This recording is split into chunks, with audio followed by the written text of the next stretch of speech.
찾으셨으면 우리 함께 읽도록 할까요? 히브리서 4장 1절부터 3절까지 말씀입니다. 그러므로 우리는 두려워할지니 그의 안식에 들어갈 약속이 남아 있을지라도 너희 중에는 혹 이르지 못할 자가 있을까 함이라. 그들과 같이 우리도 복음 전함을 받은 자이나 들은 바 그 말씀이 그들에게 유익하지 못한 것은 듣는 자가 믿음과 결부시키지 아니함이라. 이미 믿는 우리들은 저 안식에 들어가는 도다.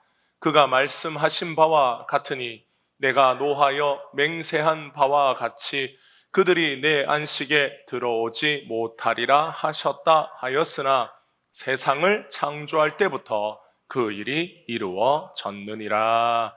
아멘. 할렐루야. 오늘도 우리의 삶을 인도하시는 예수님으로 충만한 우리 여러분들 되시기를 주님의 이름으로 축복합니다. 우리가 인생을 살다 보면 사람이 어떤 꿈과 목표를 가지고 살아갑니다. 그러면 우리가 그 꿈이나 어떤 비전이나 우리가 말하는 어떤 목표를 이루었을 때, 사람들은 그 꿈을 이루었을 때 행복이 더 클까요? 아니면은 그 꿈을 이루어가는 그 과정 속에서 행복이 더 클까요? 내가 꿈을 이루었어요. 내가 그 꿈을 이루었을 때 사람들이 얼마나 기쁘겠습니까? 그런데 그 꿈을 이루어가는 과정 속에서도 우리는 어떤 행복과 만족을 느끼며 살아갑니다. 그래서 사람들이 어느 인생을 살고 노년에 접어들어서 자기의 인생을 뒤돌아보면 이런 생각을 할 때가 있어요. 아, 그때 그 시절, 그때 참 행복했다, 참 좋았다 라는 말을 합니다. 그런데 사실 그때가 어느 때인가를 보면 그때는 막 잘 살고 모든 게 잘 되고 모든 게 넉넉했을 때가 아니에요. 힘든 시절이었고 또 밤낮으로 일을 해야 되는 때였고 하루하루를 걱정하고 염려하면서 살았던 때였을 수도 있습니다. 그런데 신기하게도 사람들이 시간이 지나고 나면 기억이 왜곡되는 것인지는 모르지만 그 어렵고 힘들었던 때를 행복했다라고 말해요. 교회의 성도들을 보면 교회가 막 성장해서 커졌어요. 그런데 그 성도님들하고 가끔 이렇게 이야기해 보면 언제가 좋았냐, 뒤를 돌아보면 신앙생활할 때 언제 좋았냐라고 하면 지하상가 있을 때, 그때 뭐 몇 사람 모이지 않을 때, 그때 기도하고 그때 신앙생활 했던 때가 행복했다라고 말합니다. 그런데 지금은 되게 번듯하고 지금은 모든 게 편리하고 지금은 모든 게 다 잘 되어 있고 다 좋은데도 뒤를 돌아보면 그때가 행복했다라고 이런 말을 합니다. 그러면 그때는 그것이 행복인지 몰랐을까요? 아니면 시간이 지나고 나니까 사람들이 자기의 과거를 미화하거나 아니면 기억이 왜곡되어서 그냥 좋았다라고 이렇게 느끼는 걸까요? 지금 뒤를 돌아보면 과거의 나의 힘들었을 때와 지금의 나를 연결시켜서 보면 지금 나의 모습에 만족하며 사는 사람들은 과거의 그때를 행복하다라고 이렇게 기억할 가능성이 더 많습니다. 그런데 지금의 나의 모습이 불만족스럽고 후회가 되면 과거에 힘들었던 때를 돌아보면 그때가 위로는 되지 못하는 거죠. 자식이 어려서 그렇게 힘들게 했어요. 그런데 커서 어렸을 때보다 더 나를 힘들게 해. 그러면 뭐라고 부모가 생각하겠어요? 저놈은 어려서도 그렇게 말 안 듣고 말썽이더니 커서도 문제네 라고 이렇게 생각할 겁니다. 그런데 어려서 그렇게 말썽을 부리고 부모를 힘들게 하던 자녀가 장성에서는 부모에게 너무 잘하는 효자 효녀예요. 부모의 마음을 기쁘게 해줘요. 그러면 부모가 뭐라고 생각하겠어요? 아이고, 그렇게 어렸을 때는 속썩였는데, 그렇게 저놈하고 싸우고 지지고 볶고 했는데 돌아보면 그때가 행복했다라고 이렇게 기억할 수 있는 겁니다. 오늘 우리가 읽은 이 성경에 초대교회 성도들은 어떤 시간을 보내고 있습니까? 힘들고 괴로운 시간을 보내고 있어요. 어려운 시간을 보내고 있으면서 많은 갈등을 안고 살아갑니다.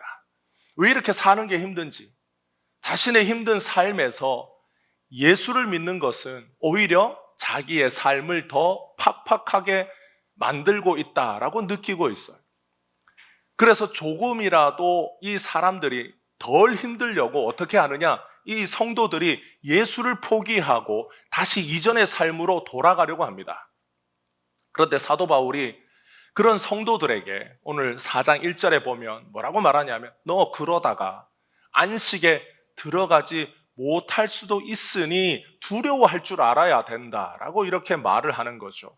그런 결정을 하려는 성도들은 왜 그런 결정을 합니까? 지금의 이 상황이 힘들어서 그렇게 피하고 싶은 거예요.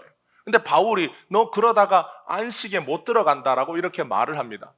여러분, 안식이 뭡니까? 안식은 몸과 마음이 편히 쉬는 것을 안식이라고 합니다. 그래서 영어로 이 안식은 rest예요. rest는 우리가 그냥 쉰다라는 걸 의미하잖아요.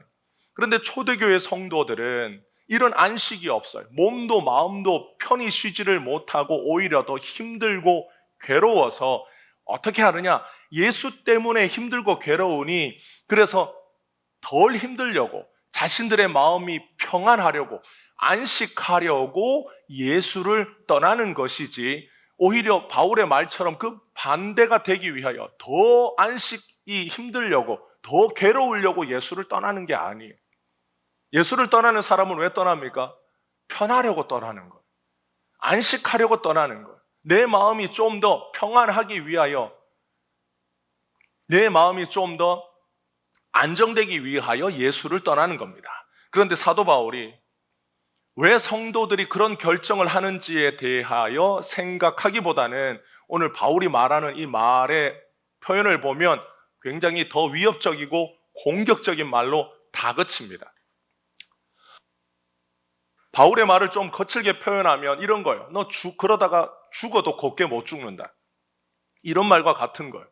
심신이, 마음과 몸이, 삶이 힘든 성도들은 안식을 얻기 위하여 자신의 어려운 처지를 예수 때문이라고 생각해서 예수와 떨어지려고 합니다. 그런데 사도 바울이 이 어렵고 힘든 때를 극복하고 안식하려면 오히려 더 예수께 붙어 있으라고 이렇게 말하는 거예요. 여러분, 누구의 말이 맞는 걸까요? 우리도 인생을 살다 보면 어렵고 힘든 때를 지나가는 그런 순간들이 많습니다. 뒤를 돌아보면 우리의 인생이 평안했다, 안전했다, 모든 것이 만족스러웠다, 그런 때는 없어요.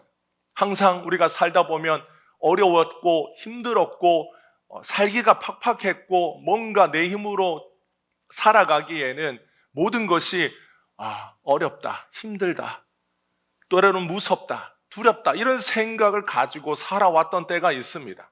그럴 때 나의 그 힘든 처지가 무엇 때문이라고 생각합니까? 대부분의 사람들은 재정적인 것이 있을 수 있어요.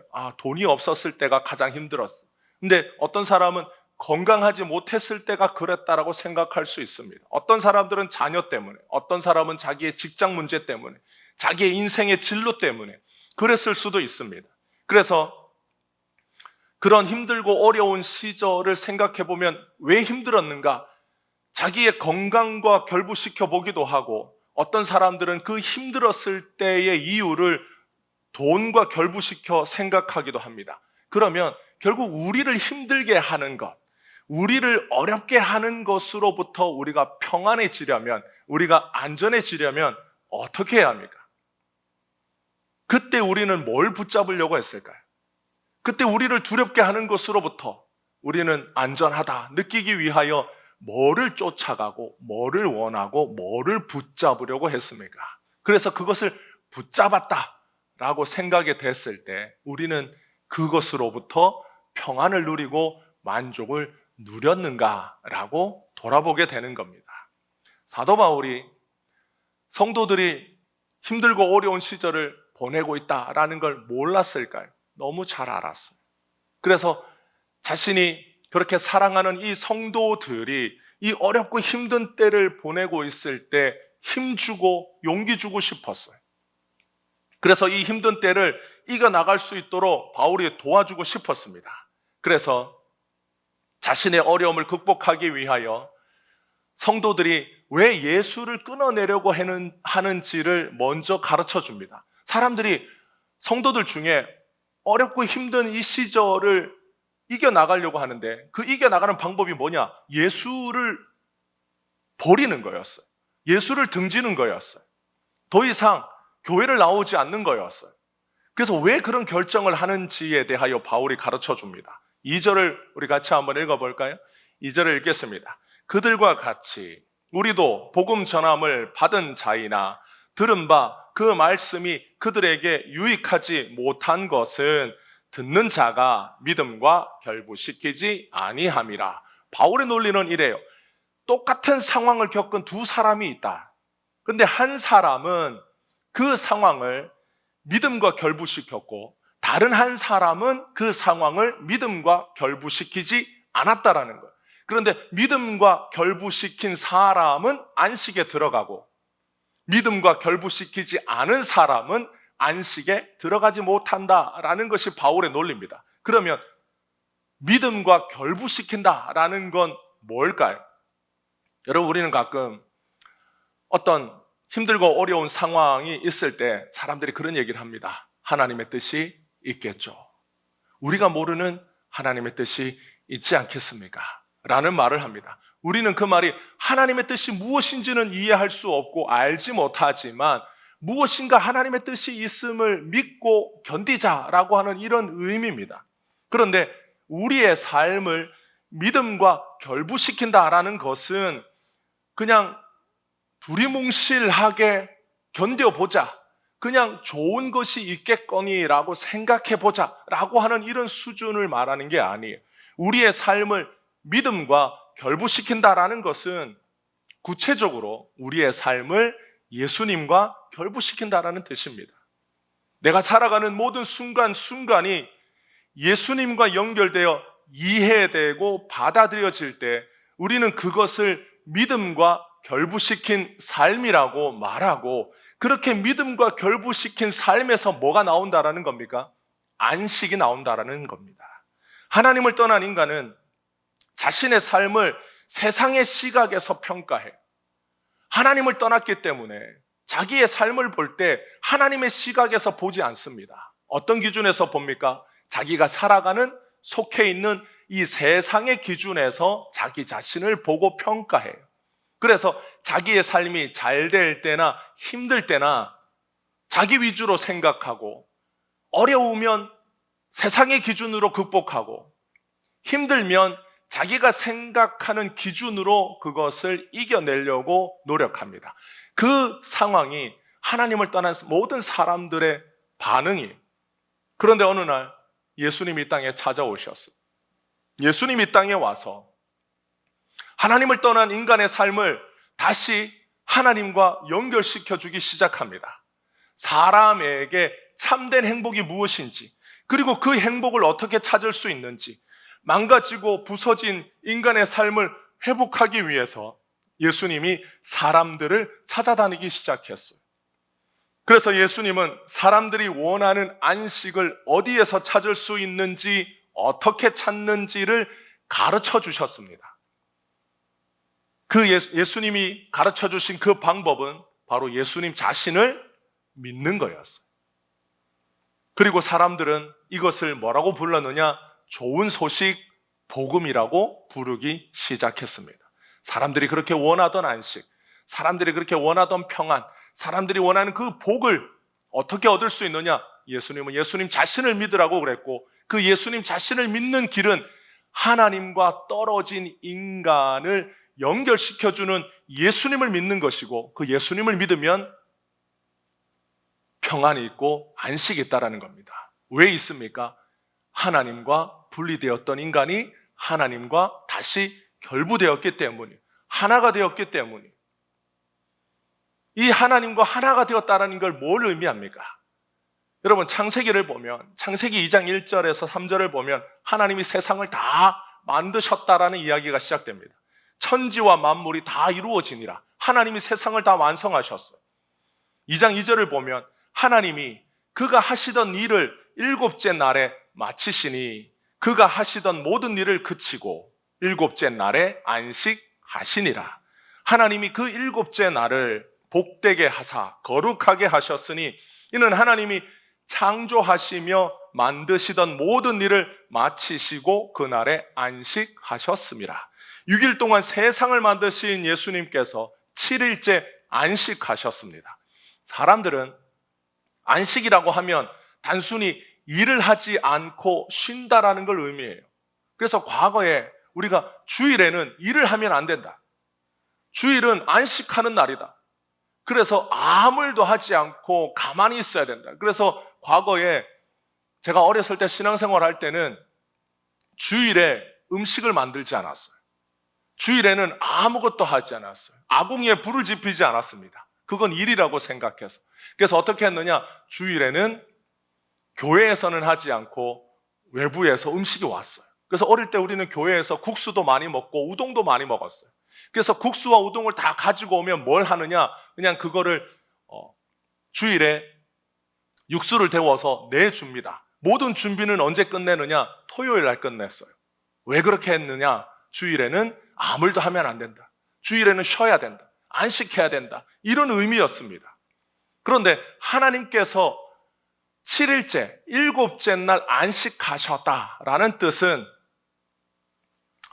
왜 안식하셨을까요? 주님은 왜 6일에 창조 사역을 마치시고 7째 날 쉬셨을까요? 6일 동안 막 열심히 온 세상을 다 만드시고 나니까 이제 피곤하다, 좀 쉬어야 되겠다 라고 쉬셨을까? 여러분, 예수님은 사람이 아니시기 때문에, 우리와 같은 피조물이 아니시기 때문에 쉬어야 할 이유가 없습니다. 6일 동안 창조하신 이유가 있어요. 하나님께서 세상을 6초 만에 창조하지 못하시겠어요? 1초마다, 하루 하는 일을 1초마다 하시지 못하시겠어요? 하실 수 있어요. 그런데 하나님이 세상을 만드신 그 하루, 24시간을 하루라고 정하시고 6일 동안 세상을 만드신 뜻이 있고 목적이 있습니다. 그리고 모든 일을 마치시고 우리 주님께서 피곤하여 쉬신 게 아니에요. 사람은 잠을 자야 되고 사람은 일을 하고 나면 쉬어야 합니다. 그런데 우리 주님은 피곤을 느끼지도 않으시고 잠을 주무실 필요도 없으신 분이에요. 그래서 7일째 안식하셨다라는 뜻은 힘들어서 쉬었다는 뜻도 아니고 피곤하여서 쉼이 필요하다는 뜻도 아닙니다. 여러분, 사람은 며칠째 창조되었습니까? 마지막 날 6일째 창조되었어요. 그러면 하나님이 사람을 지으시고 가장 먼저 하게 하신 일이 뭡니까? 하나님이 사람을 창조하시고 내가 너를 지었으니 이제부터 너는 일한다. 일해야 된다. 일이 너의 인생에 가장 중요한 거야. 이렇게 하지 않으셨어요. 사람은 태어나자마자 가장 먼저 뭘 합니까? 6째 날 태어나서 7째 날을 맞았어요. 뭐 했어요? 하나님과 함께 안식했습니다. 안식했다라는 말, 아무것도 안 하고 가만히 이렇게 있었다라는 뜻이 아니에요. 하나님이 안식하셨다라는 뜻은 창조의 모든 목적을 이제 다 완성하시고 그 완성된 상태를 기뻐하고 누리는 것을 안식이라고 말합니다. 그래서 하나님께서 사람을 지으시고 사람에게 안식을 주셨다라는 것은 하나님이 창조하신 이 세상의 모든 것을 누리고 그 안에서 기뻐하고 만족하도록, 그리고 그 안에서 살도록 하나님이 안식을 주셨다라는 거예요. 그러니까 우리가 생각하는 안식은 정적인 거예요. 우리가 생각하는 안식은 아무것도 안 하는 거예요. 우리가 생각하는 안식은 그냥 가만히 누워 있는 거예요. 그러나 하나님이 인간에게 주신 안식은 굉장히 역동적이고 창조적이고 그 안에는 기쁨과 즐거움과 만족이 가득한 안식이었어요. 그래서 하나님이 사람에게 7째 날 안식을 주셨을 때 아담과 하와는 그 7째 날 하나님 안에서 기뻐하고 즐거워하고 만족하고 하나님이 창조하신 이 모든 세상 그 가운데서 하나님을 누리고 하나님을 기뻐하고 하나님으로 만족한 그 시간을 보낸 날이 7째 날 안식한 날입니다. 그러니까 우리가 생각하는 안식과 하나님이 인간에게 주신 안식은 질적으로 많이 달라요. 하나님이 완성하신 이 창조 세계에서 모든 은혜와 사랑을 누리며 기뻐하고 만끽하는 것, 하나님과 함께 만족하는 것, 그것이 안식이었어요. 그러면 이 안식은 언제부터 있어 온 겁니까? 하나님이 세상을 창조하신 그 모든 일을 마치신 이후부터 이 안식은 계속해서 이어져 오는 거예요. 그래서 이 말씀이 3절 끝에 있는 세상을 창조할 때부터 그 일이 이루어졌다. 이 하나님이 세상을 창조하신 일을 마치신 6일, 7일째부터 하나님이 주신 이 안식은 지금까지 계속해서 이어져 오는 겁니다. 왜 지금까지 계속 이어져 옵니까? 주님의 창조는 완전하기 때문입니다. 그 안식이 있다 없다 하면 주님이 이 세상을 완성하시고 이 세상의 창조의 목적을 다 이루신 것이 아니라는 뜻이에요. 그런데 하나님께서 7일째 안식하셨다라는 것은 주님의 모든 일이 완전하고 완벽하다라는 겁니다. 그래서 이 안식은 그날로부터 지금까지 계속해서 영원토록 이어지는 거예요. 사람은 어떤 꿈을 이루고 났을 때 그때 느끼는 행복도 엄청나게 큽니다. 그런데 그 순간 내가 꿈을 이루었다, 내가 원하는 것을 다 이루었다, 그러면 그때의 행복이 영원하냐? 그렇지 않아요. 생각보다 그때 순간의 행복이 유통기간이 짧아요. 어떤 분의 집에 신방을 갔습니다. 이사 신방을 갔어요. 이사 신방을 갔는데 그 전에는 그냥 복작복작한 아파트, 앞을 내다보면 건너편 아파트, 뒤를 내다봐도 건너편 아파트가 보이는 그런 데 사셨어요. 그런데 이사를 새로 간 집은 뭐가 보이느냐? 한강이 보였어요. 그래서 그 중간층에서 베란다에서 내려다보면 한강이 펼쳐지는 그런 뷰 아파트였습니다. 그래서 그분이, 그 권사님이 막 이렇게 자랑했어요. 목사님 와서 이거 보세요. 멋있죠? 그래서 멋있다고, 좋다고. 그래서 기쁘시겠어요. 권사님 되게 만족했어요. 새로 이사간 집이 너무 만족스러웠어요. 원하던 그런 집이었겠죠. 그래서 한 달 뒤에 물어봤어요. 권사님 지금도 밖에 보면 좋아요? 그랬더니 맨날 보니까 그냥 그래요. 이렇게 얘기합니다. 우리가 그때 내가 원하고 바라던 것을 이루었을 때 사람들의 행복이 길면 좋겠지만 의외로 우리가 이 땅에서 뭔가를 이루었을 때 주는 그 행복이 꽤 그렇게 길지 않아요. 얼굴이 잘생겨서 결혼했는데 그 잘생긴 얼굴이 몇 년 갑니까? 몇 년 안 가요. 이뻐서 결혼했는데 그 이쁜 얼굴이 몇 년 갑니까? 몇 년 안 가요. 짧게 갑니다. 사람은 아무리 거대한 목표라도 달성을 하고 나면 금방 그 상태에 익숙해집니다. 그래서 뭐를 생각하느냐? 다음엔 뭐 하지? 이런 생각을 하게 돼요. 거기에서 오는 공허감이 있습니다. 그래서 많은 연예인들이나 어떤 사람들이 자기가 원하던 정상에 올라서고 난 이후에 뭐가 찾아와요? 공허함이 찾아옵니다. 더 이상 이룰 게 없다.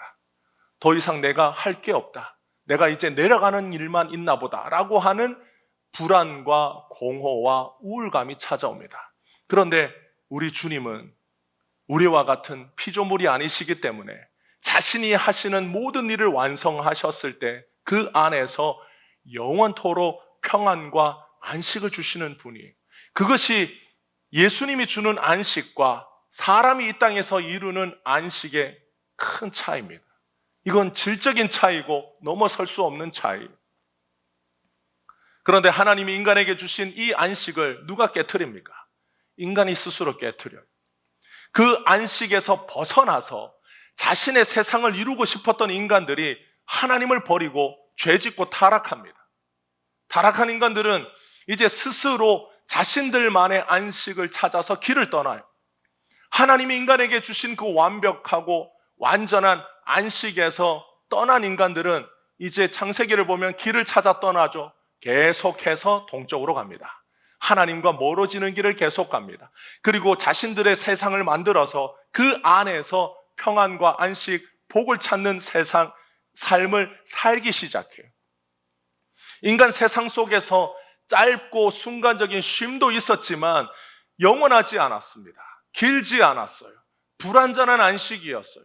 두려움이 가득했어요. 그래서 어떤 철학자는 20세기 초에 이런 말을 했습니다. 사람은 늘 행복을 쫓아 산다.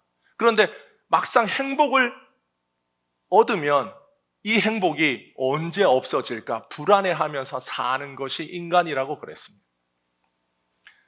사람에게 참된 안식은 인간을 창조하신 하나님을 떠나서는 존재하지 않기 때문이에요. 하나님을 떠난 인간들이 이 세상에서 아무리 안식하고 영원히 자신을 만족시켜줄 무엇인가를 찾으려고 하지만 찾을 수 없는 이유가 무엇입니까? 하나님을 떠났기 때문이에요. 하나님을 버렸기 때문이에요. 하나님을 버린 인간들에게 하나님이 인간에게 주신 그 완전하고 완벽한 안식이란 이 세상에선 존재하지 않는 것. 그래서 예수님이 이 땅에 오셨어요. 예수님이 이 땅에 와서 하나님과 멀어진 인간, 하나님을 버린 인간을 다시 하나님과 결부시켜 줍니다. 예수님이 하나님과 원수된 인간을 다시 하나님과 하나 되게 하시는 길이 무엇입니까? 하나님을 버린 인간의 죄를 예수님이 대신 짊어지고 십자가에서 죽는 길이었어요. 그런데 자신의 평안과 행복을 돈에서 찾아서 안식하려고 하는 사람은 뭘 쫓아갑니까? 돈을 쫓아가요. 돈이 많으면 내가 평안하겠지. 돈이 많으면 이 불안한 마음이 없어지겠지. 돈이 많으면 염려할 일이 없겠지. 그래서 돈을 쫓아가요. 어떤 사람은 이 세상의 명성에서 자신의 평안과 안식을 찾으려고 쫓아갑니다. 하나님이 주시는 안식을 자신의 공로와 의로움에서 찾는 사람, 내가 거룩하면 하나님이 나에게 평안을 주시겠지. 내가 의로우면 하나님이 나에게 안식을 주시겠지. 이렇게 생각하는 사람은 자신의 거룩함과 의를 쌓는 일에 모든 인생을 바칩니다. 그런데 예수님께서 하나님이 주시는 안식은 인간의 노력이나 인간의 열심에서 찾을 수 없고 오직 예수님 자신을 믿는 것이라고 가르쳐 주셨어요.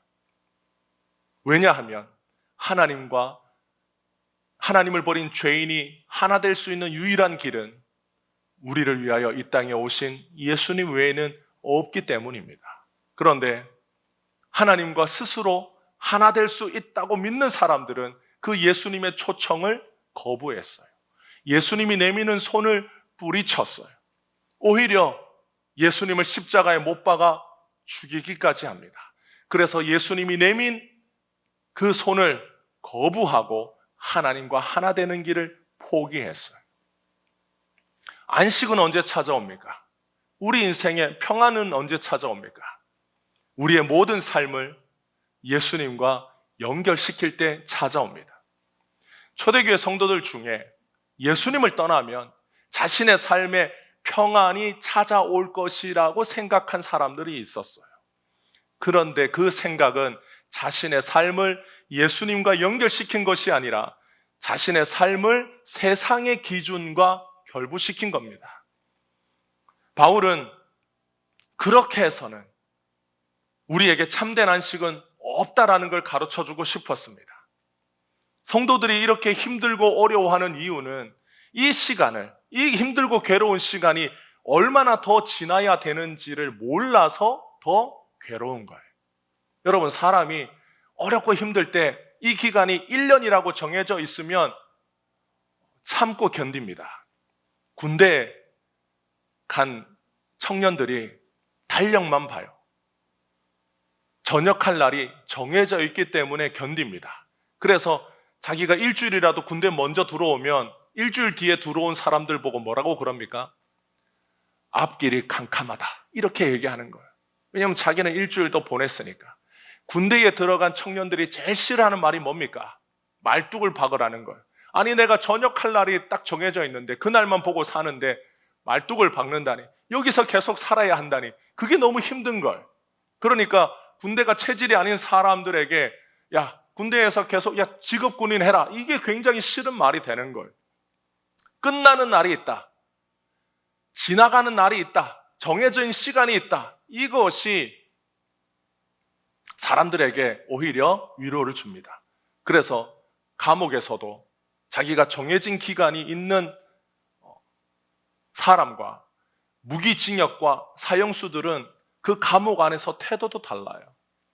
정해진 기간 1년이면 나오는 사람은 어떻게든 그 안에서 모범수처럼 살려고 합니다. 그런데 무기징역, 사형수들은 어떻게 합니까? 어차피 나갈 가능성이 없어요. 그러니까 그 안에서도 막 갑니다.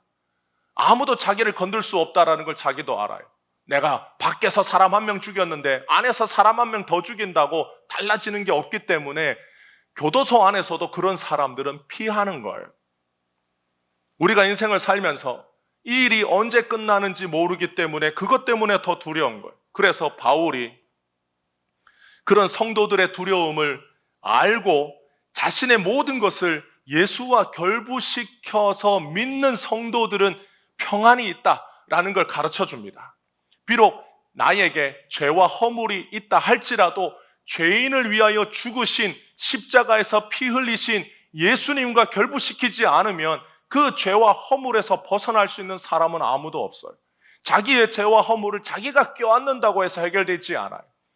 자기 인생에 비록 가난과 싸울지라도 나를 위하여 영원한 천국을 예비하신 예수님이 계시다라는 걸 믿지 않으면 그 가난이 나의 영혼을 집어삼킬 때 그 압도적인 힘에서 벗어날 수 있는 사람은 존재하지 않습니다. 자기의 삶의 어떤 순간, 어떤 상황을 예수님과 결부시켜서 그 예수님이 나에게 가져다 주신 구원의 은혜와 그 사랑과 그 복이 무엇인지를 생각하고 예수님과 연결시키지 않으면 우리는 이 세상에 살면서 겪는 어려움과 힘듦이 우리의 영혼을 무기력하게 만들고 우리의 영혼을 집어삼킬 때 우리는 그것을 이겨낼 수 있는 힘이 우리에게서는 나오지 않는 거예요. 여러분, 우리가 주 안에 있는 나에게 이 찬송가 370장을 불렀어요. 2절을 보면 그 두려움이 변하여 내 기도 되었고 전날의 한숨 변하여 내 노래 되었네. 여러분, 우리가 두려워할 때 그 두려움이 변하여 기도가 되는 역사는 밤새도록 두려워하는 마음을 가지고 있으면 절대로 이건 기도로 바뀌지 않아요. 언제 괜찮아지려나, 언제 나아지려나 한숨 쉬고 있는 나의 삶을 내가 껴안고 있을 때에는 이 한숨이 변하여 노래가 되지 않습니다. 우리의 두려움이 변하여 기도가 되게 해주시는 분은 예수님입니다. 우리가 두려워할 때 나의 두려움과 예수님을 결부시키면 노래가 되고 기도가 되고 찬양이 되는 것이지, 나의 두려움과 염려를 내가 껴안고 있을 때에는 결코 이 한숨이, 이 두려움이 변하여 기도나 노래가 되지 않아요. 나의 두려운 상황을 예수님과 결부시켜서 예수님이 하신 일을 생각하고 예수님이 나를 위하여 이루신 구원의 은혜를 생각하고 예수님이 나를 위하여 베풀어 주실 앞날의 모든 일들을, 그 복음을 예수님과 나의 삶을 결부시켜서 생각하면 평안이 찾아오고 위로가 찾아오고 힘과 용기가 생겨나는 겁니다. 그래서 두렵고 한숨 쉬던 성도들이 기뻐하고 노래하고 주님 앞에 찬양할 수 있는 겁니다. 이 찬양이 바로 오늘 바울이 초대교회 성도들에게 너희들의 모든 상황, 너희들의 모든 상황을 예수와 결부시킨 성도들, 우리가 다 같이 복음을 들었지 않느냐? 우리가 다 같이 예수님의 복음, 예수님이 우리를 위하여 하신 일을 다 듣지 않았느냐? 그런데 어떤 사람들은 그 복음을 듣고서도 그 복음, 곧 예수님의 구원의 은혜를 자기의 삶과 결부시키지 않은 사람은 안식하지 못하고 그 안에서 평안을 얻지 못하고 자신의 삶을 예수님의 복음, 곧 예수님이 우리를 위하여 행하신 그 모든 구원의 은혜와 결부시킨 사람은 똑같이 힘들고 어려운 일을 겪어도 그 안에서 안식하고 위로받고 평안을 얻는다라고 바울이 말하는 거예요. 여러분, 믿음은 개인적인 차이도 존재하고 세대적인 차이도 존재해요. 여러분, 이 세대, 이 시대의 믿음이 1960년대, 70년대 우리 교회 성도들의 믿음과 같지 않습니다. 우리가 2020년대를 살고 있는 이 세대의 믿음이 1900년 초에 우리나라 초대교회 성도들의 믿음과 같지 않아요. 왜 같지 않습니까? 믿음은 세대적인 차이가 존재하기 때문이에요. 초대교회 성도들의 믿음과 지금 이 시대를 살아가고 있는 우리들의 믿음은 같지 않습니다. 왜 같지 않습니까? 그 차이가 언제 존재합니까? 여러분, 믿음은 다 개인적인 차이가 있어요. 우리 모든 각 사람들이 다 똑같은 수준의 믿음을 갖지 않습니다. 이 차이는 어디에서 기인하는 겁니까? 예수님을 아는 수준이 그 사람의 믿음의 수준이에요. 과거에 우리 윗세대의 신앙의 선배들은 예수님을 만난 수준이 달랐어요. 그때는 가난했을 때였습니다. 보릿고개가 있었을 때였어요. 어느 때가 되면 먹고 사는 문제 때문에 온 가족이 힘들었을 때가 있던 시절이었어요. 그런데 그 못 먹고 못 살던 시대에 예수님을 만났습니다. 못 먹고 못 살고 아파도 병원을 가지 못하는 그 어려운 시대에 예수님 만났어요. 그래서 아파도 병원에 갈 수 없었기 때문에 누구를 찾아갑니까? 교회에 차서 예수님을 찾았어요. 그랬더니 예수님을 찾아서 병이 나았어요. 그래서 예수님을 만났어요. 못 먹고 못 살 때 산에 가서 나무 껍질 벗겨서 먹고 살아야 할 때, 보리 싹이 나을 때, 그 보리가 자라서 보리를 수확하기 전에 먹을 것이 없을 때, 흙이라도 파먹어야 되는 그때에 누구를 찾았어요? 예수님을 찾았어요. 그 예수님을 찾아서 그 예수님 안에서 배부름을 느꼈어요. 그때 예수님을 만나고 예수님을 아는 수준의 성도들이 지금 이 시대를 살아가는 우리들이 예수님을 아는 수준과 예수님을 만난 수준과 같을 수가 없습니다. 그래서 믿음의 차이가 존재하는 거예요. 자신의 모든 삶을 예수님과 그의 구원의 사역과 복음과 연결시켜 살지 않으면 힘들고 어려운 인생에 우리는 평안과 안식을 어디에서 찾겠습니까? 마치 우리의 인생은 노아의 방주 속에 있는 사람들과 같아요. 아직도 방주 밖은 거센 파도가, 폭풍우가 모든 세상을 삼키고 있습니다. 그런데 우리의 삶은 방주이신 예수님 안에 있습니다. 예수님 안에 있으면 평안합니다. 비록 방주 안에서도 바깥의 소리가 들려요. 세상이 무너져가는 소리가 들리고 우리를 삼킬 것 같은 심한 폭풍우 소리가 들리고 배를 때리는 빗소리가 들리고 이 배를 흔드는 파도가 느껴집니다. 그런데 그렇게 바깥에서 몰아치는 빗소리와 이 흔들리는 배가 무섭다고 방주 바깥을 뛰어나가는 사람은 어리석은 사람이에요. 그런데 이 방주가 어느 날 아라랏산 기슭에 도착하는 날이 있습니다. 세상의 모든 시끄러운 소리가 사라지고 우리를 두렵게 만들던 그 모든 위협들이 다 잦아든 그 땅에 우리가 발을 내디디는 그날이 있습니다. 그래서 마침내 안전하고 평화로운 곳에 우리가 정착하게 되는 것. 우리는 예수님이라고 하는 이 방주 안에서 이 세상, 우리의 인생을 살아갑니다. 아무리 방주 바깥이 시끄럽고 우리를 두렵게 한다고 해도 방주이신 이 예수님 안에 있을 때에는 우리는 두려워할 것이 없어요. 방주 안이 너무 시끄럽고 방주 안에 있는 것이 무섭다고 방주 바깥을 뛰어나가는 어리석은 사람이 없는 것처럼 우리가 방주이신 예수님 안에서 우리 인생을 살 때 이 인생을 사는 것이 어렵고 힘들고 무섭다고 예수님을 뛰쳐나가는 사람은 어리석은 사람이에요. 때로는 흔들릴 수 있습니다. 배가 이러다가 뒤집히는 것 아닌가 라고 생각될 수도 있습니다. 그러나 그런 일은 일어나지 않아요.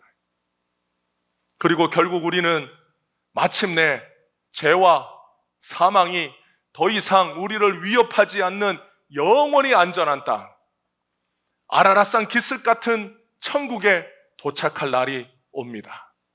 그곳에서 우리는 이 땅에서의 방황도 그치고 이 땅에서의 고난의 여정도 끝내고 영원히 마음 편히 누울 수 있는 예수님이 예비하신 보금자리를 얻게 됩니다. 그리고 그 영원한 보금자리에서 우리는 예수님과 함께 다시 영원한 안식을 누리게 됩니다. 이 영원한 안식은 기쁨이 가득한 안식이, 즐거움이 가득한 안식이, 거기에서는 밤이 없고 낮이 가득하며 영원히 우리의 빛 되신 주님과 함께 기뻐하는 곳이, 즐거워하는 것이, 그 예수님을 누리는 그 안식을 우리는 천국에서 만나게 됩니다. 우리를 위하여 창조 때부터 예비하신 그 안식에 우리가 다시 들어가는 거예요. 그래서 사도 바울이 두려워하고 염려하며 안식하고 싶으나 안식할 수 없다고 생각한 성도들이 예수를 떠나면 평안할까? 예수를 떠나면 마음이 괜찮을까? 예수를 떠나면 거기에 안식이 있을까? 예수 밖으로 나가려고 하는 성도들에게 다독이고 권면하고 격려하여 참된 안식이 무엇인지를 가르쳐 주는 거예요. 참된 안식은 어떻게 얻을 수 있는지를 가르쳐 주는 거예요.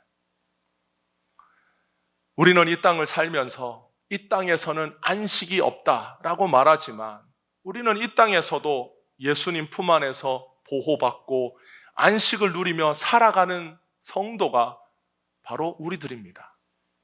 우리는 천국에서만 안식을 누리는 게 아니에요. 이 땅에서도 우리는 안식을 누립니다. 노아의 방주는 그 자체로 세상에서 가장 안전하고 보호받는 곳이었어요.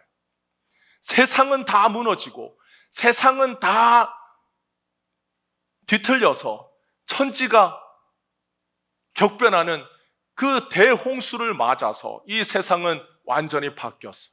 그러나 그 세상에서 가장 안전한 곳, 하나님의 심판이 온 세상을 뒤집을 때 가장 안전한 곳은 노아의 방주 안이었습니다. 노아의 가족들은 그 안에서 물이 다 잦아들 때까지 얼마의 시간을 보내야 하는지 모르고 살았어요.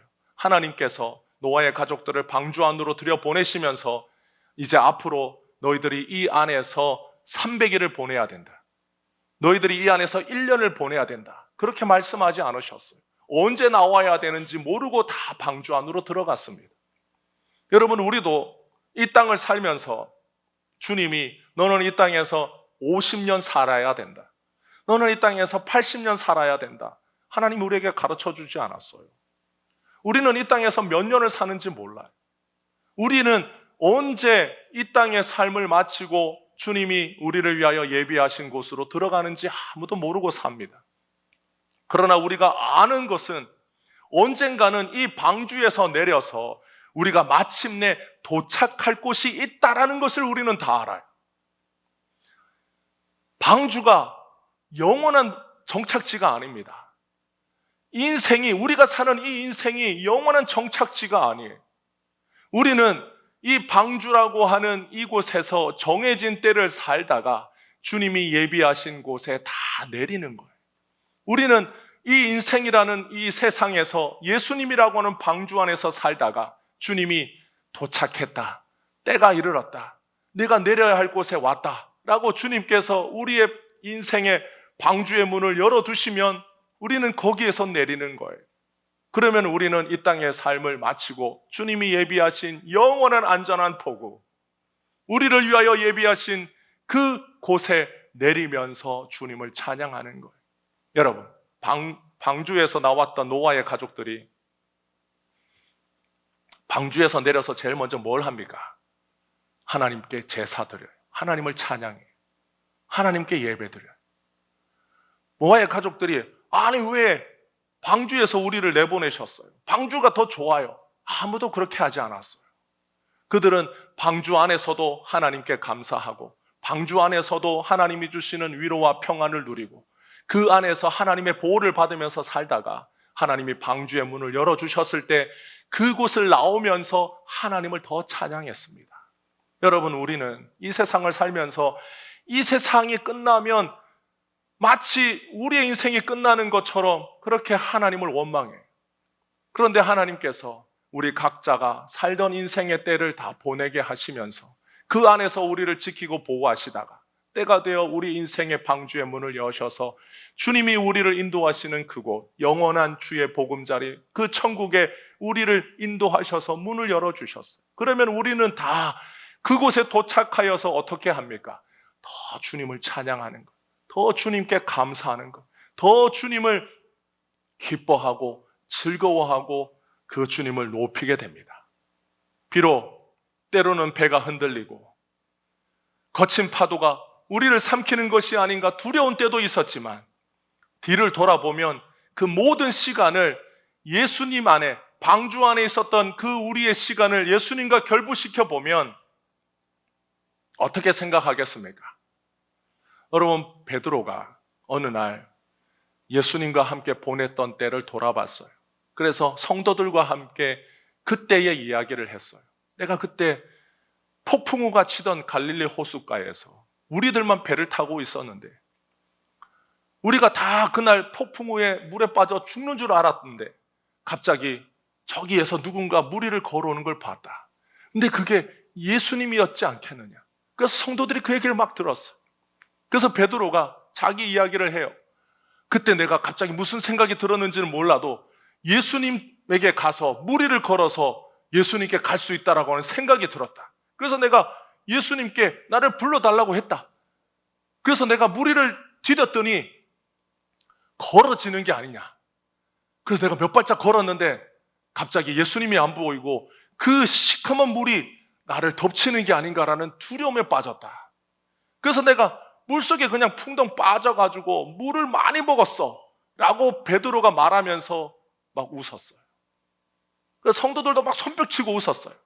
아이고, 그때 우리 베드로 선생이 그때 예수님을 봤어야지. 그 시커먼 물을 보니까 물에 빠져가지고 그때 물고기 밥이 안 된 게 얼마나 다행인지 몰라요. 아이고, 우리 베드로 선생 그때 믿음이 없었네. 그때 베드로 사도가 그때 내가 믿음이 없었어. 그때 내가 예수님 봤어야 되는데 물이 너무 무섭잖아. 그때 내가 죽는 줄 알았어. 근데 예수님이 그때 나를 건져줬어. 그때 성도들이 그 얘기를 듣고 역시 우리 예수님이라고 그때를 돌아보면서 베드로가 자기의 멋쩍었던 그 시간을 생각했어요. 우리도 인생의 어느 때를 지나고 뒤를 돌아보면 믿음 없이 살았던 그때를 예수님과 결부시켜서 생각해 보면 예수님이 나를 어떻게 도와주시고 어떻게 인도해 주셨는지 그때를 생각해 보면 멋쩍기도 하고 그때 믿음 없던 나의 모습이 부끄럽기도 하고 그런데 때로는 예수님 붙잡으려고 노력하고 밤낮으로 산에 가서 기도하고 먹지 못해도 예수님 붙잡고 가난해도 예수님 붙잡고 소망이 없어도 소망 대신 예수님 붙잡고 미래가 보이지 않아도 예수님이 나의 미래라고 붙잡았던 그때 기도하고 주님 붙잡고 주님 사랑했던 나의 모습을 생각해 보면 또 대견하기도 하고 그런 거예요. 그 모든 것이 예수님 때문에 가능한 겁니다. 우리의 모든 시간은 예수님 때문에 안전하고 평안한 겁니다. 바울은 오늘 두렵고 무서워하는 성도들에게 바로 이 예수님 이야기를 해주고 싶었어요. 우리가 다 복음을 들었지 않느냐? 우리가 다 예수님의 이야기를 들었지 않느냐? 예수님이 왜 이 땅에 오셨는지, 이 땅에 오셔서 무슨 일을 하셨는지, 그리고 예수님을 믿는 자에게 예수님이 베풀어 주시는 그 큰 은혜와 사랑과 복이 무엇인지를 우리가 다 들었지 않느냐? 그러니까 그 예수님과 예수님이 우리에게 주신 그 복음을 여러분이 힘들고 어렵다고 한 지금 이 순간 예수님과 결부시켜서 생각해봐라. 그 예수님이 지금 쉬고 계시냐? 예수님이 지금 피곤하여서 잠을 주무시고 계시냐? 그 예수님이 지금 우리를 향하여 눈을 감고 쳐다보고 계시지 않느냐? 그렇지 않다라는 것. 그 신실하신 예수님은 지금도 우리를 붙잡고 지금도 우리를 지키고 지금도 우리를 보호하고 지금도 우리를 인도하고 계신다. 그러니까 그 예수를 벗어나서 안식하려고 하는 어리석고 무지한 생각을 버리고 우리의 영원한 안식처요, 보호자요, 피난처 되시는 그 예수님을 붙잡으면 우리는 그 안에서 안식하고 그 안에서 평안하고 우리는 그 안에서 힘을 얻어서 때가 되면 주님이 우리를 안전한 곳에 도착하게 하실 그때까지 우리는 주님의 인도함과 보호함을 받고 살 수 있다. 그러니까 사랑하는 성도들, 사랑하는 형제와 자매 여러분, 예수님을 더 간절하게 붙잡으라고, 바울이 그 예수 안에 있는 그 소망을 붙잡으라고, 그 예수님과 여러분의 삶을 결부시키는 믿음을 가지라고 오늘 그렇게 힘과 용기를 주는 겁니다. 성도 여러분, 우리는 언젠가 안식에 들어갈 날이 옵니다. 우리를 대적하던 모든 것들이나 위험이 다 사라지고 마침내 안전하고 평화로운 천국에 우리가 이르게 됩니다. 그 천국에 가는 모습은 다 다를지라도 우리가 예수님을 믿고 의지하면 우리는 그의 영원한 안식에서 기뻐하고 즐거워하며 영원히 누리는 복을 우리는 천국에서 만끽하며 살게 됩니다. 오늘 바울이 주는 이 위로와 용기가 여러분에게도 주어지기를 소망합니다. 그래서 우리의 모든 삶을 예수님과 연결시켜서 생각하라고, 우리가 들은 복음을 믿음과 결부시키는 것이라고 바울이 오늘 말합니다.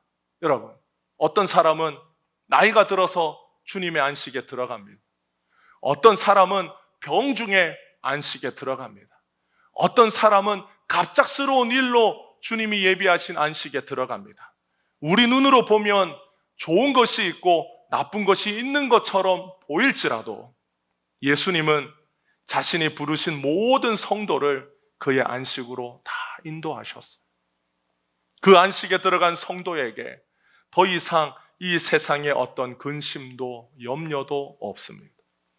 질병도 죽음도 없습니다. 주님이 우리를 인도하신, 주님이 우리를 이끄시는 그 안식은 우리가 잃어버린 안식이요, 우리가 알지 못하는 안식이요, 그러나 이 땅에 사는 동안 예수님이 베풀어 주시는 그 안식을 우리는 이 땅에서 누리지만 우리가 누리는 영원한 안식, 완전한 안식은 우리가 이 땅의 인생의 방주의 문이 열렸을 때 우리 모두가 보게 되고 알게 되고 누리게 됩니다. 그때 우리는 이 세상에서 주님께 드렸던 찬양보다 비교할 수 없이 더 기쁘고 즐거운 찬양으로 주님 앞에서 노래하고 주님을 기뻐하고 주님을 찬양하게 될 겁니다. 오늘날 우리의 삶을 지키고 보호하고 계신 그 예수님을 믿고 의지하는 여러분이 되기를 바랍니다. 이 땅에서 우리에게 안식을 주시고 또 천국에서 우리가 영원한 안식을 누리도록 오늘도 우리를 인도하시는 그 예수님을 붙잡고 여러분의 모든 삶을 예수님과 항상 결부시켜 연결시켜서 예수님으로 만족하고 주님이 주시는 위로와 평안을 누리며 힘과 용기를 얻는 우리 모든 성도들이 되기를 주님의 이름으로 축복합니다. 기도하겠습니다. 사랑과 은혜가 많으신 우리 주님, 우리가 이 땅에 사는 날 동안 우리의 삶을 지키고 보호하시는 예수님의 방주 안에 살다가 우리의 인생의 문이 다 열릴 때에 우리를 아라랏산 기슭에 도착하게 하셔서 영원한 안전한 포구 되신 그 예수님의 나라에 이르게 하실 때 우리는 그 문을 열고 나가 우리를 맞이하시는 예수님을 보고 그 주님이 예비하신 안식 안에서 영원토록 기뻐하고 즐거워하며 누리는 복된 인생임을 주님 앞에 이 시간 고백하며 주님을 찬양합니다. 주께서 오늘도 사랑하는 우리 모든 성도들에게 이 구원의 은혜, 진리의 복음을 듣고 힘을 얻고 용기를 얻도록 주님 역사하여 주시옵소서. 우리의 영원한 소망이요 안식 되신 예수님의 이름으로 기도하옵나이다. 아멘. 새롭게 하소서.